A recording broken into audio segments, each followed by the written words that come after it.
Bonjour à toutes et à tous. Aujourd'hui, on parle de nous. Et bah oui, aussi, c'est important quand même. Il ne faut pas s'oublier. Les femmes enceintes ou celles qui allaitent ont besoin de bien s'hydrater pour être en bonne santé. Parole de maman, l'émission, c'est tout de suite.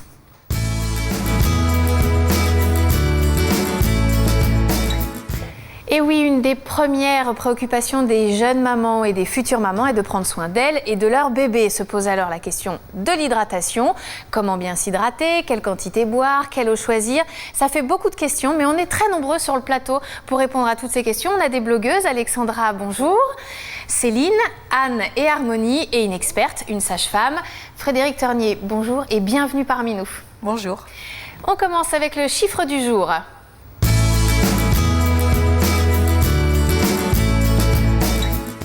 Alexandra, je crois que tu nous as préparé 2 chiffres. Oui, 2 chiffres. Alors le premier, c'est le 2. Une femme enceinte a besoin au quotidien de boire 2 litres d'eau. C'est recommandé par les autorités de santé européennes. Et le deuxième chiffre? Et le deuxième chiffre, c'est 90. Le liquide amniotique est composé à 90% d'eau et il se renouvelle justement en partie grâce à l'eau que boit la maman.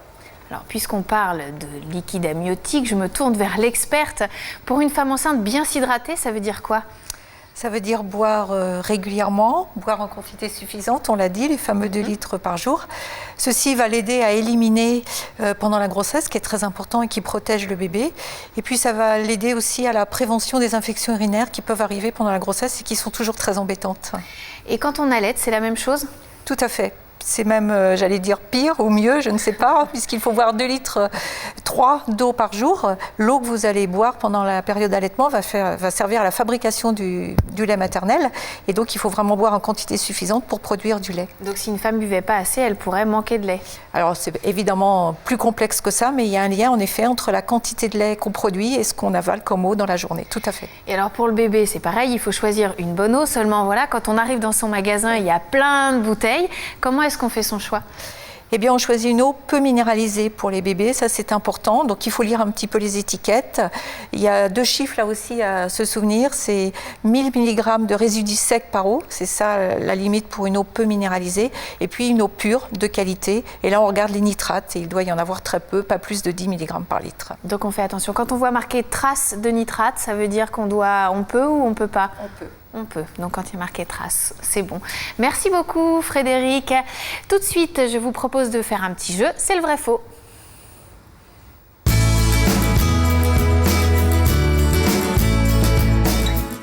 Céline, c'est toi qui nous as préparé le petit jeu du jour. Les questions sont pour Frédéric, pas pour moi. Vas-y. Très bien.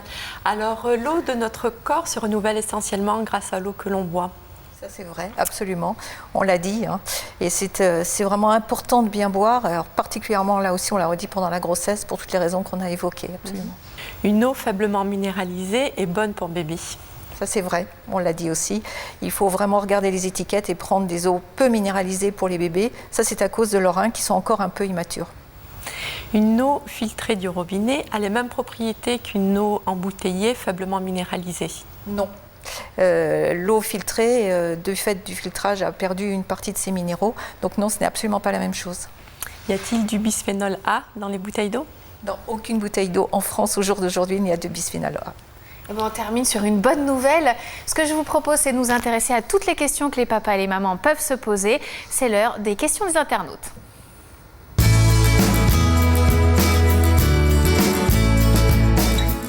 Alors Anne, tu t'es baladée un petit peu partout sur le net. Quelles sont les questions qui reviennent le plus fréquemment? Alors les questions qui reviennent le plus fréquemment, ce sont notamment les questions qui concernent l'hydratation chez la femme enceinte et notamment ses besoins en eau. Donc faut-il boire plus pendant la grossesse? Oui, on l'a dit, il faut boire plus. C'est vraiment ce chiffre de 2 litres par jour et c'est le chiffre à retenir. C'est un très bon indicateur. D'accord, donc justement, il y a énormément d'internautes qui n'aiment pas forcément boire de l'eau. Donc, est-ce que vous auriez des petites astuces pour les aider à boire plus? C'est vrai que boire de l'eau, au bout d'un moment, ça peut être lassant. Alors, on a le droit de boire de l'eau plate, de l'eau pétillante. On a le droit de mettre un petit peu de jus citron dans l'eau. On a le droit de boire de l'eau chaude aussi, c'est-à-dire boire du thé ou des choses comme ça pendant la grossesse, des tisanes, pour varier un petit peu les apports et les plaisirs. Tout à fait. Est-ce qu'on peut boire du café pendant la grossesse? On peut en boire en quantité tout à fait modérée, mais le café et la théine, il ne faut pas en boire trop pendant la grossesse. La théine parce que ça empêche de fixer le fer et ça c'est très important pendant la grossesse. Donc ça aussi, c'est pas très très bon, on évite. Une dernière question peut-être, Anne. Oui, alors une dernière question que nous a posée Leslie, une lectrice, qui se demandait quelle était la différence en fait entre l'eau de source et l'eau minérale. Alors l'eau minérale, c'est l'eau la plus pure et c'est l'eau qui répond aux critères les plus stricts en termes de législation.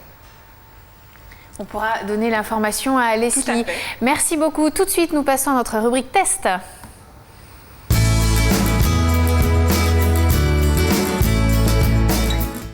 Harmonie, tu as joué les blogueuses testeuses pour nous. Oui, tout à fait, oui. Alors, qu'est-ce que tu as testé? Ta ration quotidienne d'eau, c'est ça? Alors non, quand même pas à ce point-là. Mais par contre, j'ai pu remarquer sur l'étiquette le lien vers le site evianmaman.fr, qui est vraiment un site dédié à l'hydratation de la maman et du bébé, avec des infos et des conseils qui sont validés par des experts dont Frédéric fait partie. Vous êtes nombreux sur le site à donner des informations aux futures mamans? On a été plusieurs sages-femmes et médecins à valider ce site, ce qui lui donne de la qualité et qui a permis d'avoir vraiment des informations intéressantes pour les mamans qui y vont. Qu'est-ce qu'on trouve comme type d'informations? Eh bien, on trouve des informations personnalisées par rapport à votre date de grossesse. Il y a vraiment, une fois que vous avez rentré les paramètres, en fait, les infos et les articles arrivent selon le stade de la grossesse. Et il y a un petit plus aussi, c'est qu'il y a des bons de réduction et des offres avec des partenaires divers et variés. Donc c'est un site qu'on a vraiment l'impression qu'il a été fait juste pour nous, quoi. C'est fait pour les mamans. Bon, eh bien super, je vous remercie à toutes et à tous de nous avoir suivis. Je vous donne rendez-vous sur paroledemaman.com. Vous retrouverez bien évidemment toutes les informations que l'on vient de vous donner. Vous retrouverez aussi le lien vers le site qu'Harmonie vient de nous présenter. Je vous souhaite à tous une très bonne journée et je vous dis à bientôt. Bye bye!